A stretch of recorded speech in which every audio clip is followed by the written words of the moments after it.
Hola muchachos, ¿qué tal? Bienvenidos a la clase de psicología experimental.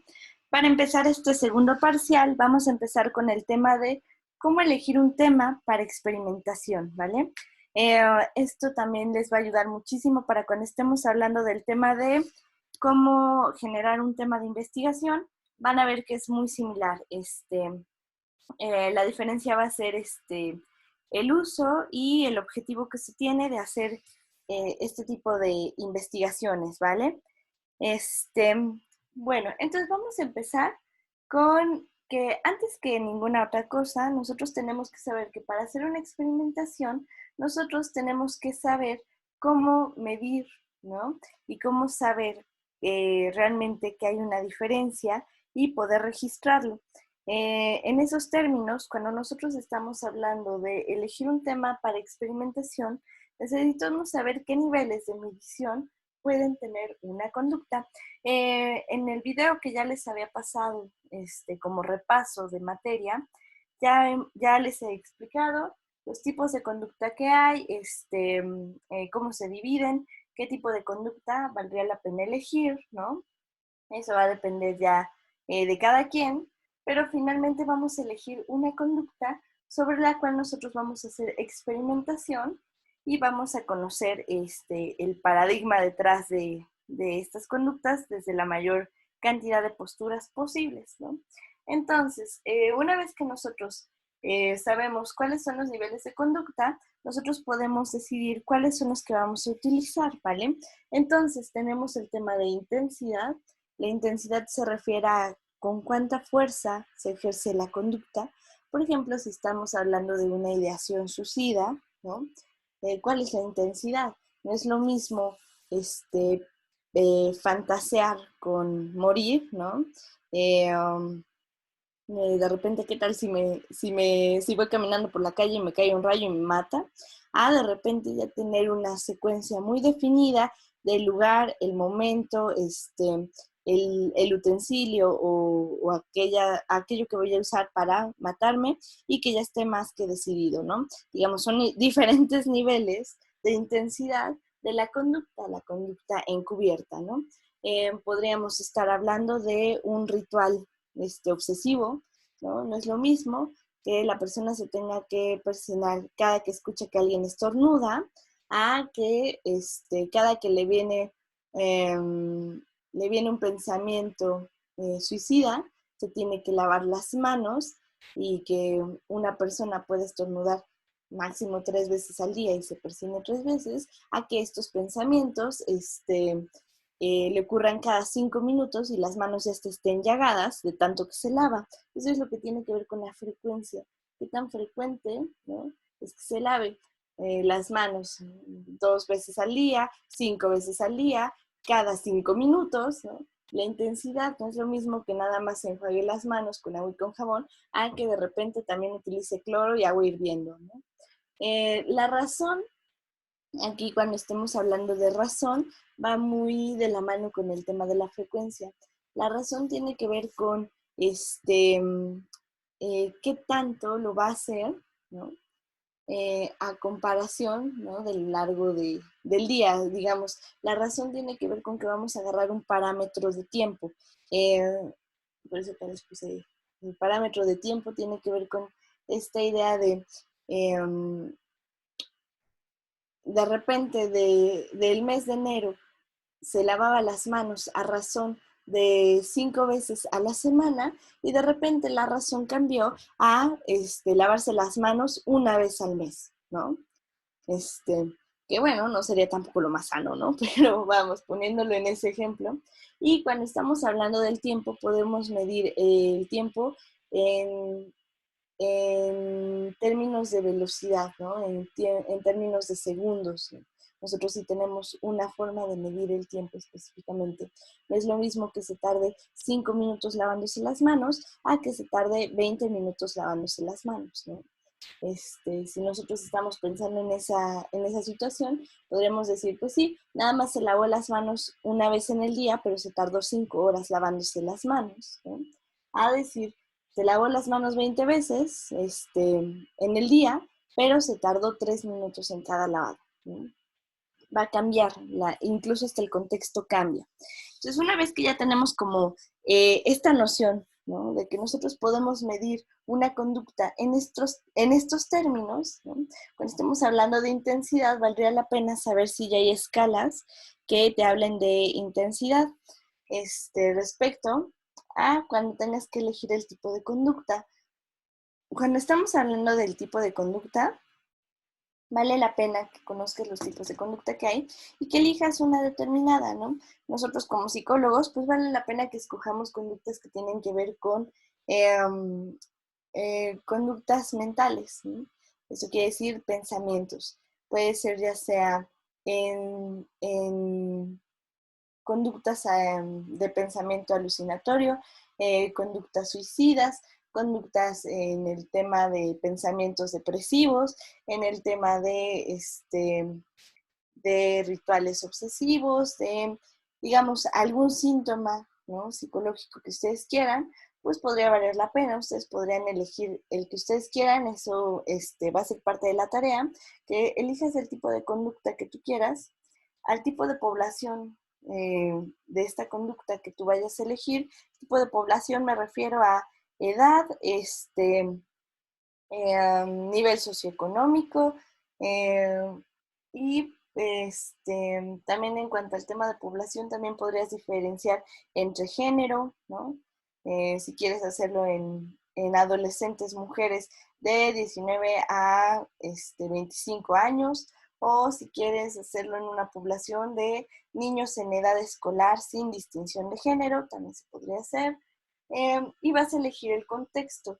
El contexto lo que te va a ayudar es también a definir tu tipo de población, porque si tú quieres hablar de niños que ya están diagnosticados con déficit de atención, ¿no?, y entonces la conducta que tú elegiste va a ser el tema de las veces que se paran y corren, ¿no? Entonces queremos hacer esta experimentación de descubrir qué es lo que genera del TDA que el niño se tenga que parar y correr, ¿no? Y vamos a hacer nuestra experimentación para corroborar que realmente y efectivamente esa conducta se da justamente por lo que tú estás planteando, que es lo que se genera, ¿no? Entonces tú vas a elegir todos estos aspectos. Vas a elegir un tipo de conducta, un tipo de población y un tipo de contexto. Y después vamos a empezar a hablar del tema de la justificación.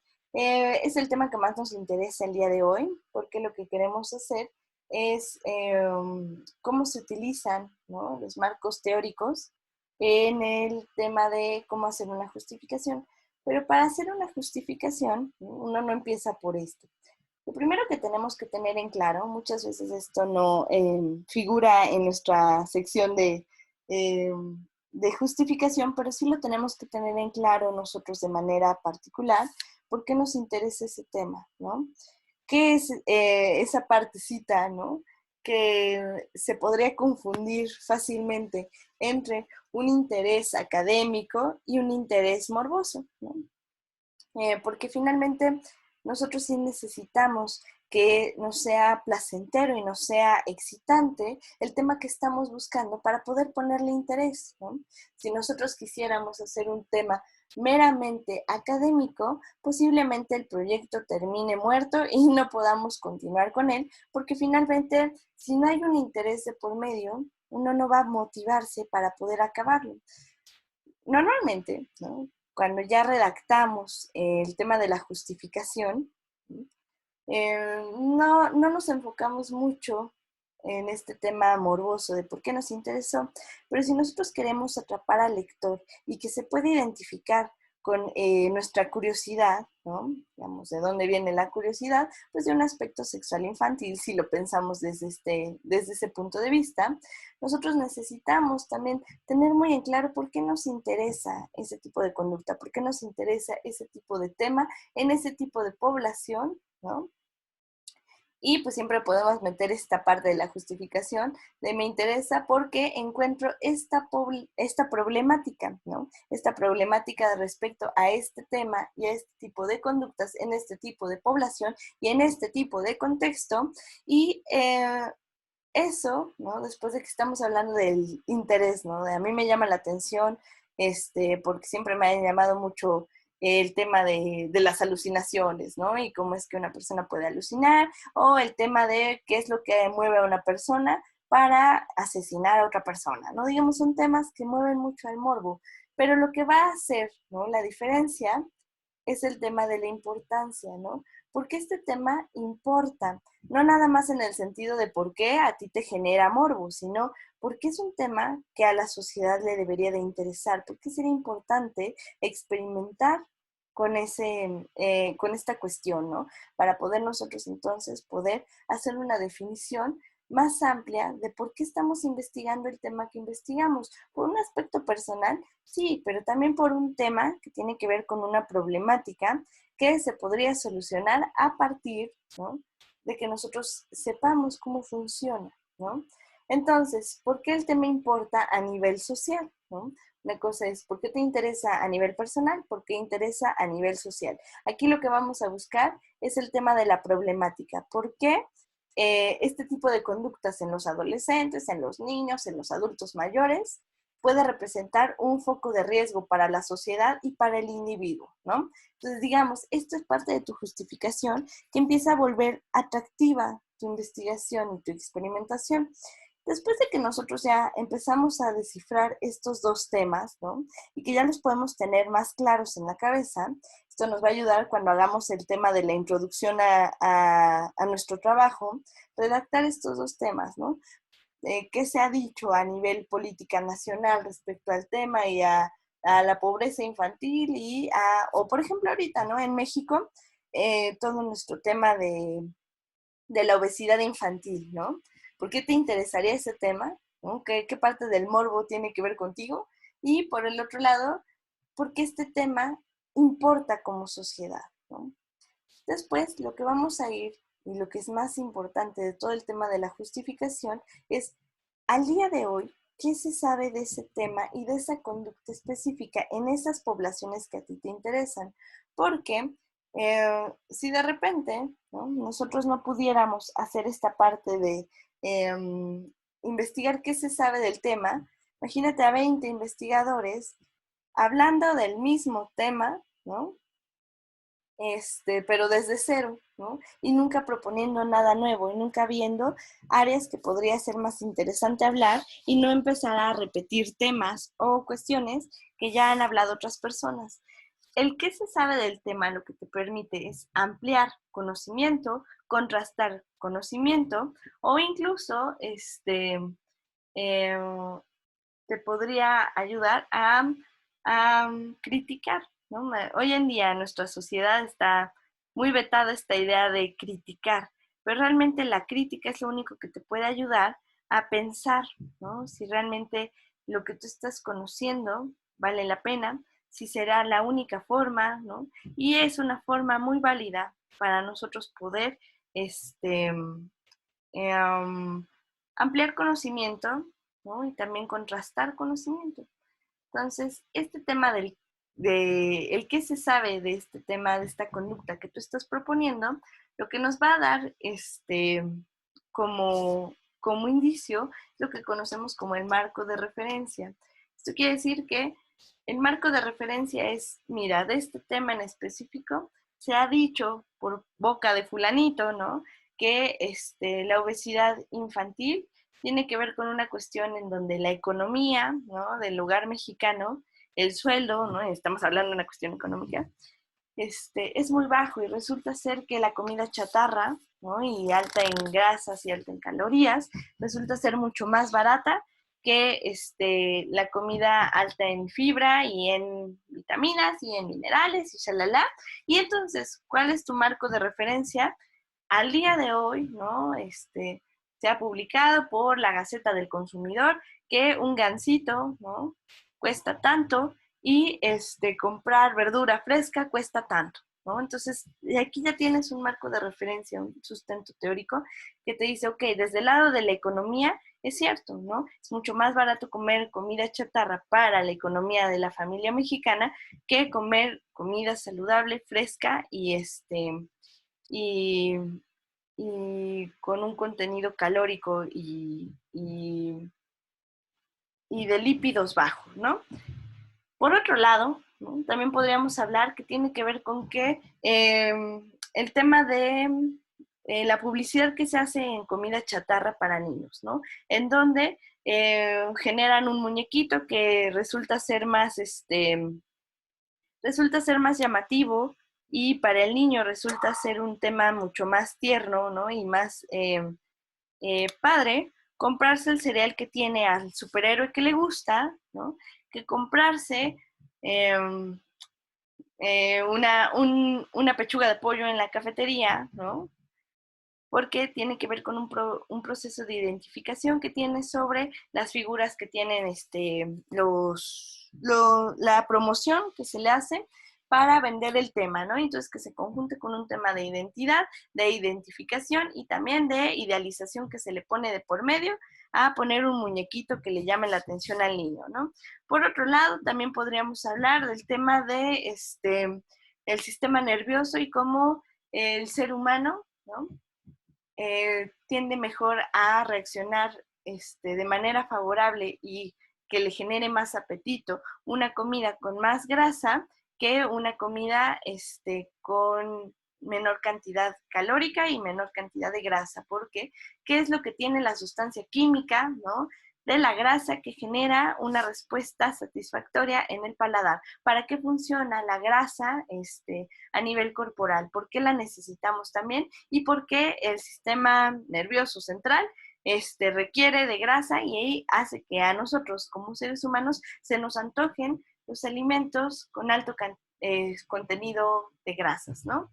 Entonces ya estamos hablando que hay diferentes puntos de vista de cómo ver este paradigma, este tema, ¿no? Podríamos hablar también entonces que está el tema de la cuestión superyoica respecto a hacerse daño a través de la comida, ¿no? Y cómo se genera una respuesta adversa a partir de que nosotros estamos comiendo por placer y se vuelve una forma de autocastigo para después reprocharse de la autoimagen, ¿no? O de repente resulta ser una cuestión en donde el alimento representa una forma de cuidado temprana y que ante bajas capacidades simbólicas y de representación y de desplazamiento se vuelve una forma concreta de la persona para sentirse querido, para sentirse protegido, ¿no? Entonces estamos hablando también de teorías que tienen que ver con el desvalimiento emocional, ¿no? Entonces aquí ya empezamos a ampliar nuestro marco de referencias y de un tema, ¿no? De una conducta que era por qué al niño le gusta comer papitas, ¿no? Y por qué no puede parar, por qué es tan frecuente el consumo en tiempos muy cortos, ¿no? Y en cuanto a intensidad, no es que se coma nada más una bolsa de papitas, se come la bolsa de papitas, le echa salsa y aparte le echa cueritos y aparte le echa cacahuates y aparte le echa chispitas, ¿no? Y aparte le echa de todo, ¿no? Entonces podríamos hablar de la conducta desglosada y qué es lo que genera, ¿no? Que los niños prefieran consumir ese tipo de comida. Es un ejemplo, ¿no? Pero para que nosotros nos vayamos poniendo en sintonía respecto a este tema de cómo elegir un tipo de conducta, por qué justificarla y cómo armar un marco de referencia. Nosotros podemos agarrar muchos tipos de paradigmas respecto al tema de la obesidad en México. Y nosotros como psicólogos podemos mencionar, ¿no? El tema de la economía, el tema de el sistema nervioso, cómo funciona el cuerpo, y después, ¿no? De una manera breve mencionamos todo esto, y después decir, lo que a nosotros nos interesa evaluar es este tema del desvalimiento, ¿no? Y de cómo los niveles de representación no alcanzan para poder entender que el cuidado, ¿no? Tiene que ver con una cuestión de identificación con características o funciones maternales y la situación concreta que se deposita en la comida, ¿no? Entonces ya estamos hablando de un tema mucho más elevado y entonces a partir de ahí podemos estar hablando de un punto de referencia. ¿Qué se ha dicho, no? Respecto a la concretud con la comida y el cuidado materno? ¿Y qué pasa con esa dificultad para diferenciar ambas cosas? ¿Qué se ha dicho? ¿Por qué eso no se te ocurrió a ti, no? Digamos, es algo que escuchaste en algún lado, ¿no? Y que valdría la pena decir, ¿quién habla de esto? ¿Y qué se ha dicho? ¿No? Y a partir de esto, es que nosotros podemos decir, esto es todo lo que se ha dicho y a partir de aquí voy a empezar yo a proponer, a conectar temas, ¿no? Y a conectar, ahora sí que a empezar a tejer una propuesta, una hipótesis. Este va a ser un tema que vamos a hablar más a fondo. Una vez que nosotros tengamos nuestra hipótesis, que ya hayamos elegido nuestra población, el contexto y la conducta, vamos a empezar a hacer lo que se conoce ahora sí como el diseño experimental. Esto lo vamos a ver más adelante en nuestra clase. Lo que me interesa para la clase del día de hoy, con esta clase que hemos dado, es que tú puedas elegir, ¿no?, una conducta que a ti te llame la atención de manera personal, que puedas hacer una justificación de por qué es importante, ¿no?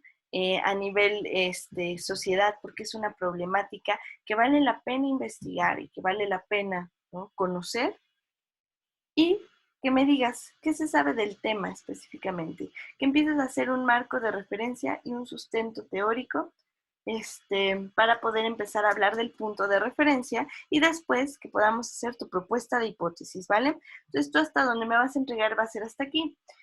Para esto vale la pena que ya empecemos a hablar de un tema en cuanto a formato, ¿no?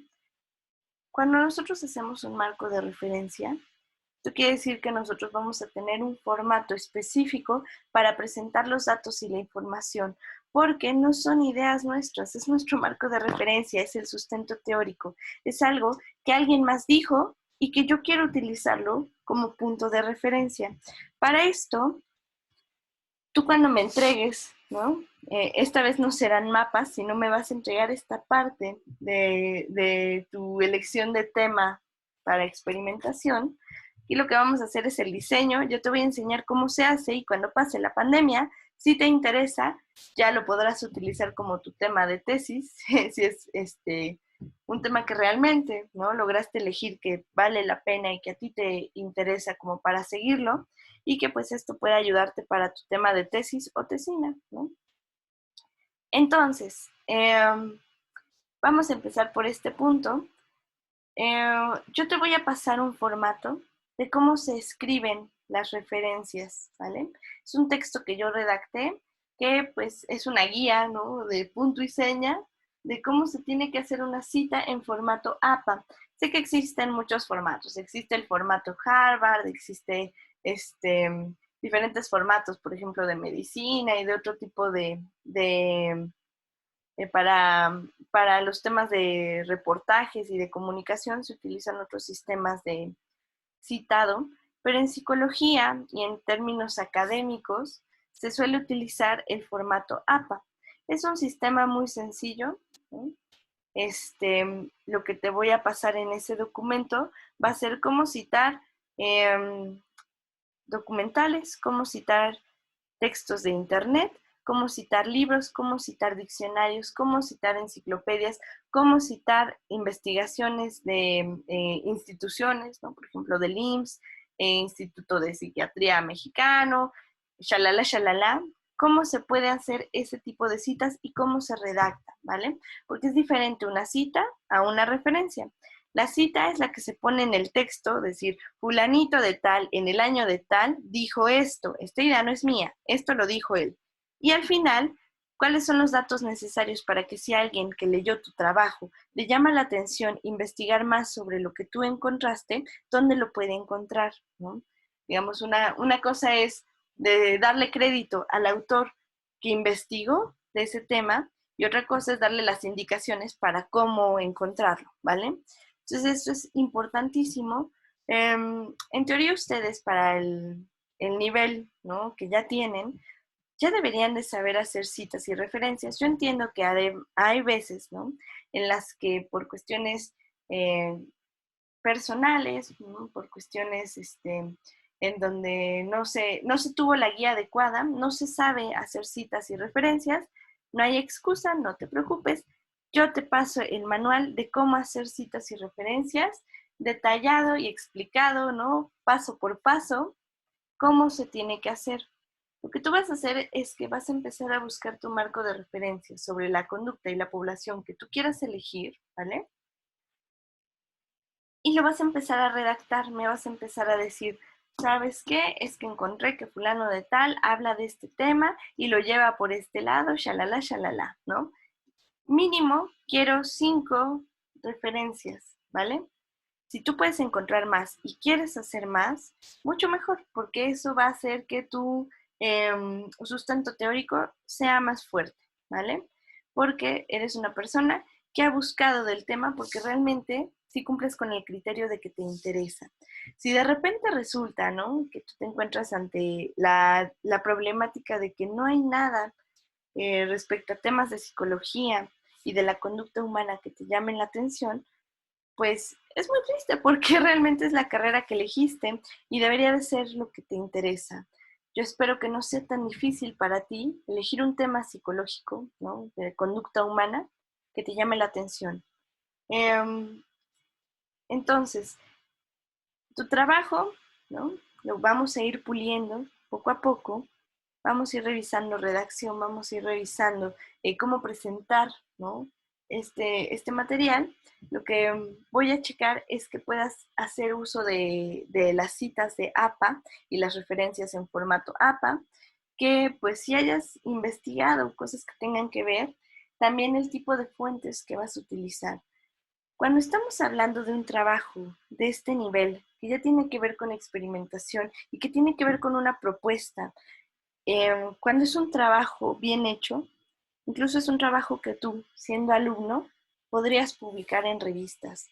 Realmente si en algún momento el trabajo que están haciendo desde la universidad vale la pena y una revista decide publicarlo, es una cosa que a nivel de currículum te, te alza mucho, ¿no? Te hace crecer mucho porque es un trabajo bien hecho. Entonces, para que eso pase y que sea una investigación formal y que realmente sea un sustento, no algo que puede detener tu investigación y que pueda ser un punto de referencia, tienes que utilizar páginas que tengan información verídica, ¿no? Digamos, es una forma de obtener información que sea seria. Eso quiere decir que de repente el blog de la tía de no sé quién, que Medicina Plus, que buenastareas.com, que Wikipedia, van a estar súper vetadas de este tipo de entregas, de este tipo de trabajo, porque lo que tú me estás diciendo es que eres un profesionista que su sustento y su formación y el sustento que va a tener todo su trabajo es mediocre. Entonces, tipos de trabajo que se aceptan, ¿no? Trabajos académicos que vengan de instituciones serias, de editoriales reconocidas, de revistas científicas, y una forma para tú poder encontrar este tipo de información, ¿no? Y este tipo de textos, hoy en día con el Internet es una maravilla porque tú te puedes meter a Google y poner Google Academics o Google Académico y entonces en automático va a entender que solamente quieres recibir información y datos de artículos que sean académicos, que sean serios, ¿no? Por así decirlo. Entonces, nada más vas a poder utilizar este tipo de referencias por seriedad, tanto a tu trabajo como a tu formación, como a la materia, ¿vale? Es un trabajo que lo vamos a ir haciendo poco a poco, no se angustien. Cualquier duda que tengan, incluso hasta en la forma de hacer el formato, que hayan leído y que no hayan entendido, con todo gusto y sin ningún problema lo podemos explicar, pero léelo, ¿vale? Como quien de repente me dice, Miss, es que no entendí la tarea. Ah, ¿qué no entendiste de la tarea? ¿Qué es lo que tengo que hacer? ¿Qué de lo que te expliqué no entendiste? No, es que no lo vi. ¿Me puedes decir cuál es la tarea? Eso ya es de mal gusto, ¿vale, chicos? Entonces, por favor, lean el documento, y si tienen dudas después de las explicaciones, con mucho gusto, ¿vale? Eh, Creo que hasta aquí, si ya no hay ninguna otra cosa que se me ocurra, que creo que no, pues bueno, ya tienen su tarea. Esta me la van a entregar en las fechas que se propusieron con coordinación y pues hasta aquí vamos, ¿no? El siguiente paso será cómo hacer una propuesta, una hipótesis sobre por qué pasa esto y de tu punto de referencia, de dónde quieres partir tú y cuál va a ser el granito de arena que tú vas a querer aportar a este mar, ¿no?, de conocimiento que pues empezaste a investigar, ¿no? Digamos, será el siguiente paso.